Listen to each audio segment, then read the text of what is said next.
देश में सबसे पहले केरल में ही कोरोना का पहला केस सामने आया था। बाद में कोरोना रोकने के केरल सरकार के प्रयासों की जमकर तारीफ भी हुई, क्योंकि सचमुच कोरोना पर काफी हद तक काबू पा लिया गया था। हालांकि अब तस्वीर उलट गई है। केरल में कई हफ्तों से हर दिन कोरोना के हजारों केस सामने आ रहे हैं और कुल मरीजों की संख्या 50,000 के पार पहुंच गई है। बुधवार को ही कोरोना के 2000 से ज्यादा केस सामने आए। केरल में पिछले एक महीने में कोरोना मरीजों की संख्या 4 गुना बढ़ गई है। यह रेट अब देश में सबसे ज्यादा है।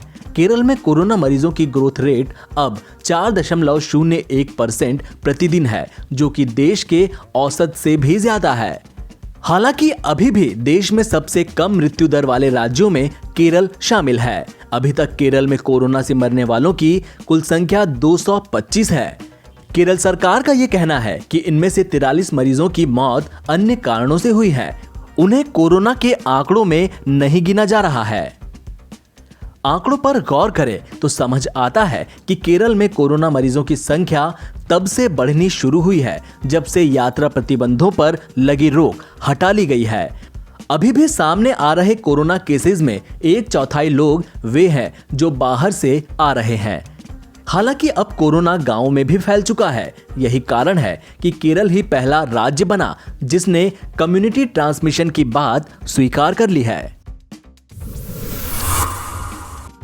भारत में कोरोना वायरस का संक्रमण तेजी से फैल रहा है। यहाँ कुछ दिनों से हर रोज तकरीबन 60 से 65 हजार तक के मामले सामने आ रहे हैं। कोरोना वायरस को खत्म करने के लिए दुनिया भर में वैक्सीन खोजी जा रही है, लेकिन फिलहाल अभी तक सिर्फ रूस ने ही कोरोना वैक्सीन बना पाने का दावा किया है। भारत में 3 कंपनियां वैक्सीन बनाने में जुटी हुई हैं। स्वास्थ्य मंत्रालय ने आज प्रेस वार्ता करते हुए बताया कि एक दिन में रिकॉर्ड जांचें की गई है। मंत्रालय ने बताया कि भारत में हर दिन जांच बढ़ाई जा रही है। बीते 24 घंटे में अब तक की सबसे ज्यादा 9,18,470 जांचें की गई हैं। उन्होंने बताया कि पर मिलियन टेस्ट की स्पीड भी लगातार बढ़ाई जा रही है। मौजूदा वक्त की बात करें तो पर मिलियन टेस्ट का आंकड़ा 23,668 तक पहुंच गया है। मंत्रालय ने बताया कि इस वायरस को रोकने के लिए और इसका प्रभाव कम करने के लिए सबसे जरूरी है कि ज्यादा से ज्यादा टेस्टिंग की जाए। मंत्रालय की ओर से बताया गया कि अब तक भारत में 21 लाख लोग ठीक हो चुके हैं। केंद्रीय स्वास्थ्य मंत्रालय द्वारा गुरुवार सुबह जारी आंकड़ों के मुताबिक भारत में बीते 24 घंटे के दौरान कोरोना के रिकॉर्ड 69,652 नए मामले सामने आए हैं। आपको बता दें कि यह कोरोना मामलों में एक दिन में अब तक की सबसे बड़ी उछाल है। इस दौरान 977 लोगों की मौत भी हुई है। भारत में जहां आम जनता कोरोना का कहर झेल रही है, वहीं बड़े बड़े राजनेता भी इसके शिकंजे में आ रहे हैं। ताजा सूचना ये है कि मोदी सरकार में केंद्रीय मंत्री गजेंद्र सिंह शेखावत भी कोरोना पॉजिटिव हो गए हैं।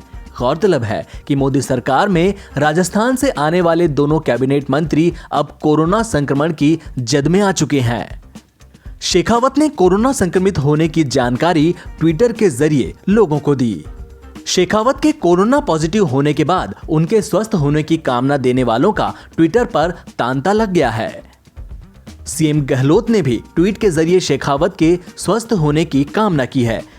वहीं बीजेपी नेताओं की ओर से भी उनके शीघ्र स्वस्थ होने का संदेश दिया जा रहा है। गौरतलब है कि जोधपुर से सांसद गजेंद्र सिंह शेखावत मोदी सरकार में जल शक्ति मंत्री हैं। ट्वीट में शेखावत ने लिखा कि अस्वस्थता के कुछ लक्षण दिखने पर मैंने कोरोना टेस्ट कराया और मेरी रिपोर्ट पॉजिटिव आई है। डॉक्टर्स की सलाह पर अस्पताल में भर्ती हो रहा हूं। मेरा अनुरोध है कि गत दिनों में मेरे संपर्क में जो लोग भी आए हैं वे स्वयं को आइसोलेट कर अपनी जांच कराएं। आप सभी स्वस्थ रहें और अपना ध्यान रखें। आपको बता दें कि मोदी सरकार में शामिल राजस्थान से आने वाले 2 मंत्री कैलाश चौधरी और अर्जुन मेघवाल भी कोरोना वायरस पॉजिटिव हुए थे, लेकिन फिलहाल उनकी रिपोर्ट नेगेटिव आई है। पूर्वी लद्दाख में चीन के साथ तनाव के बीच भारतीय एजेंसियां ड्रैगन की गतिविधियों पर कड़ी निगाह रखी हुई हैं। एजेंसियां लद्दाख से लेकर पूर्वोत्तर के अरुणाचल तक लाइन ऑफ एक्चुअल कंट्रोल के उस पार पीपल्स लिबरेशन आर्मी के एयरफोर्स की हर हलचल पर पैनी नजर रखी हुई है। चीन के कम से कम 7 एयरबेस भारतीय एजेंसियों के रडार पर हैं। सरकारी सूत्रों ने मीडिया को बताया कि हम चीन के शिनजियांग प्रांत और तिब्बत क्षेत्र में स्थित PLAAF के होटन, गारगुनसा, काशगर, होपिंग, कोंक जोन, लिंजी और पंगट एयरबेसों पर कड़ी नजर बनाए हुए हैं। चीन की एयरफोर्स ने हाल ही में इनमें से कुछ एयरबेस को अपग्रेड भी किया है। इसके तहत रनवे की लंबाई को बढ़ाने और अतिरिक्त जवानों को तैनात जैसे कदम उठाए गए हैं। सूत्रों ने बताया कि लिंजी एयरबेस भारत के पूर्वोत्तर राज्यों के नजदीक है और वह मुख्य तौर पर हेलीकॉप्टर बेस है। चीनियों ने एयरबेस के नजदीक हेलीपैड्स का नेटवर्क भी तैयार किया है, जिसका मकसद उन इलाकों में सर्विलांस गतिविधियों और क्षमताओं को बढ़ाना है।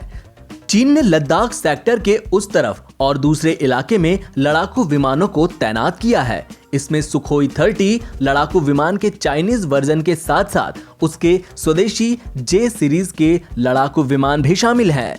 भारतीय एजेंसियां LAC से सटे इलाकों में चीन की हर गतिविधि पर नजर बनाए हुए है। अप्रैल मई में चीन के साथ तनाव के शुरुआती चरण में ही भारतीय वायुसेना ने भी अपने फॉरवर्ड बेसेस में Su-30S और MiG-29S विमानों को तैनात कर दिया था। इसी वजह से उस दौरान जब पूर्वी लद्दाख सेक्टर में चीनी विमानों ने भारतीय एयर स्पेस के उल्लंघन की कोशिश की तो उन्हें तत्काल वहां से खदेड़ा गया था। अपने बड़बोलेपन और विवादित बयानों के लिए चर्चित पाकिस्तान के रेलवे मंत्री शेख रशीद अहमद ने एक बार फिर भारत के साथ परमाणु जंग का राग छेड़ दिया है।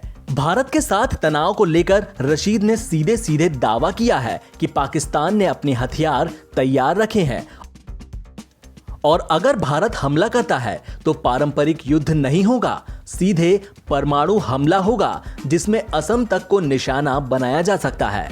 ऐसा पहली बार नहीं है जब रशीद ने ऐसा बयान दिया है। एक टीवी चैनल को दिए इंटरव्यू के दौरान वैश्विक राजनीति के समीकरणों पर बात करते हुए रशीद ने कहा कि आज चीन, अमेरिका, ऑस्ट्रेलिया, कनाडा और ब्रिटेन के खिलाफ खड़ा है, जबकि अपने नए दोस्तों नेपाल, श्रीलंका, ईरान और रूस के साथ नया ब्लॉक बना रहा है। रशीद ने कहा कि ऐसे में पाकिस्तान को चीन के साथ खड़ा होना चाहिए। इसके आगे रशीद ने कहा कि अगर पाकिस्तान पर भारत ने हमला किया तो कन्वेंशन वॉर की कोई गुंजाइश नहीं होगी। यह खूनी और आखिरी जंग होगी और एटमी जंग होगी। हमारा हथियार कैलकुलेटेड, छोटा, परफेक्ट और निशाने पर है। असम तक टारगेट कर सकता है। पाकिस्तान के पास कन्वेंशन जंग की गुंजाइश कम है। इससे कुछ हफ्ते पहले उन्होंने भारत को धमकी देते हुए कहा था कि पाकिस्तान के पास 125 ग्राम और 250 ग्राम के भी परमाणु बम है जो किसी खास टारगेट पर मार कर सकते हैं। उन्होंने कहा था कि भारत सुन ले कि पाकिस्तान के पास पाव और आधा पाव के एटम बम भी हैं जो किसी खास इलाके को निशाना बना सकते हैं। इस बयान के बाद सोशल मीडिया पर उनकी खूब खिल्ली उड़ाई गई थी।